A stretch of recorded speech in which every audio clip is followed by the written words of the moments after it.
People pay for the water they take. Clean water is becoming a precious commodity.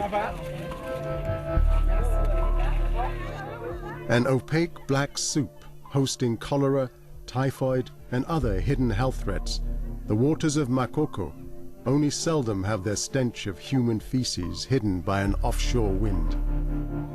For those on the land who can afford it, septic tanks are used. For the rest, open sewers carry away the human waste. Lagos may look like an environmental disaster, but there is a survival instinct here that limits the impact of Africa's largest city. Over 60% of the city's waste is dumped here. Although a whole lot of rubbish, it is less than half of what a similar European or American city produces. To some, it's scavenging. Others call it recycling.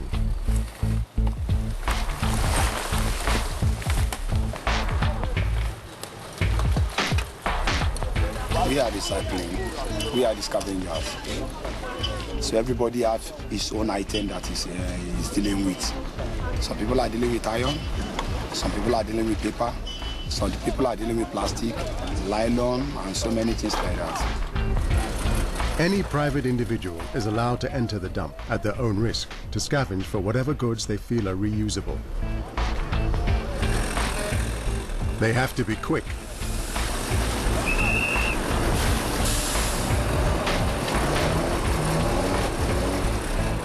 Recycling here is not done out of some green ideology, but because to some, this rubbish has value. The dump is a source of income for hundreds of scavengers, and as many are immigrants to Lagos, it is also their home. You have scavengers who are living on these dump sites, putting their own health at risk, but nevertheless, there it is defined by necessity. But the kind of consumption patterns that are normally used, they have come at the expense of the environment. We didn't know that, but now we know. So the time of a different lifestyle has come. If you're going to consume much less, then to that extent you're producing much less. And most production of goods and services these days requires a substantial consumption of energy. And less energy use means Lagos contributes less to climate change than cities in the Western world. Thousands of miles away in Alaska, the effects of our wasteful past have already taken their toll. The community in Newtok are on the move. But these climate migrants have found an alternative to city life. We're going to start a new village here with these 3 houses that we started. The reason why we picked this site was it's solid ground, it has rock, it has spring water, and that's our, what we call the Muhtagvik site. This is where we get our water. It's going to be really nice here. We don't have to worry about flooding, erosion. In fact, we'll be about 200 to 300 feet above the sea level. Our grandchildren, children will be living here. They don't have to move anymore. Despite pressure to move to the nearest city, they are raising millions to build a new community. It's a long process lobbying agencies in Washington, arguing their case as the United States' first climate change refugees. We're the United States citizen. We ought to have some funds for the relocation. You know, both federal and state agencies took advantage of our land, and they ought to help us out. And I don't want to blame anybody. It's us, you know, we're using too much heat. We're using a lot of electricity. The whole nation, the whole world is making it happen, including myself too.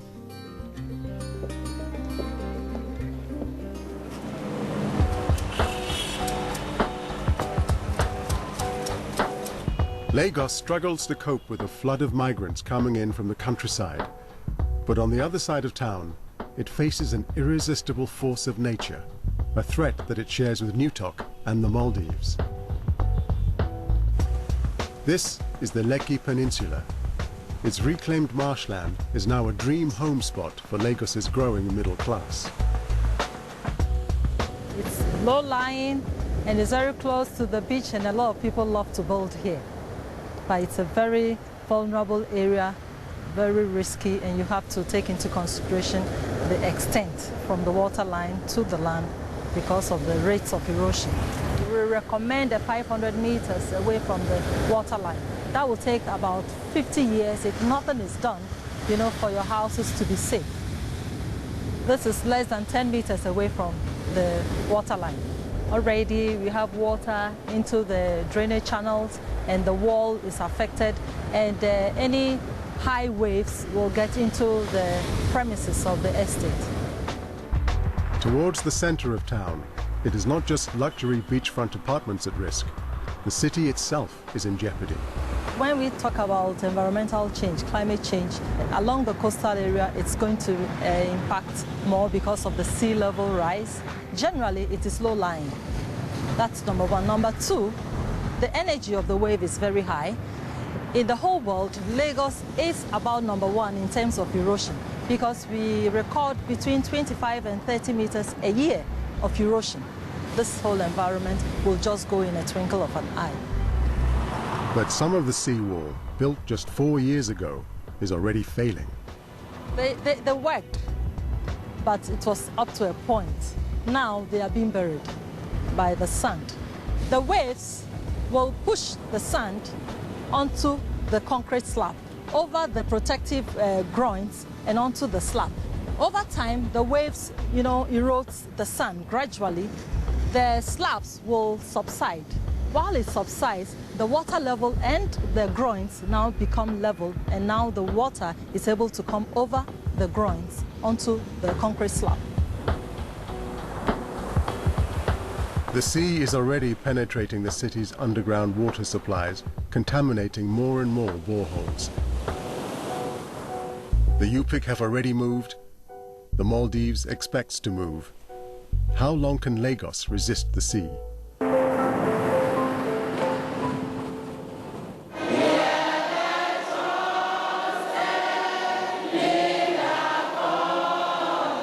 For many, like Lovely, as life gets harder, the answer is to pray harder.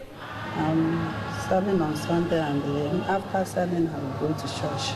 I'm managing with the grace of God. I can manage with my faithfulness and my holiness, because I promise God that I will not cross any other man.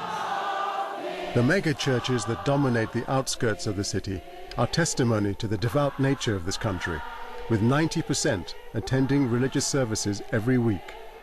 Evangelical Christianity is a business that's booming in Lagos.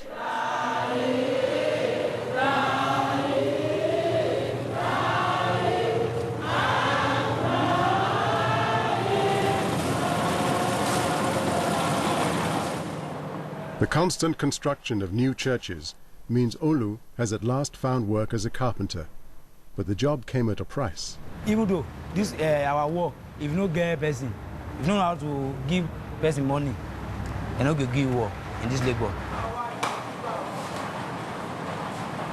I want rush work, get money to go and open building material shop. While Olu has a plan for a future in Lagos, the teachers in Makoko seem less convinced about staying here.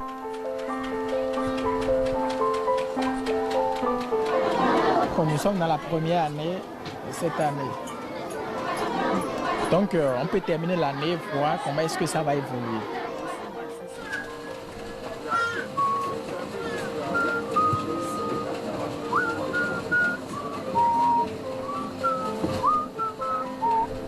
I wish there's something we can do for people to be aware of how vulnerable we are in terms of the sea level rise.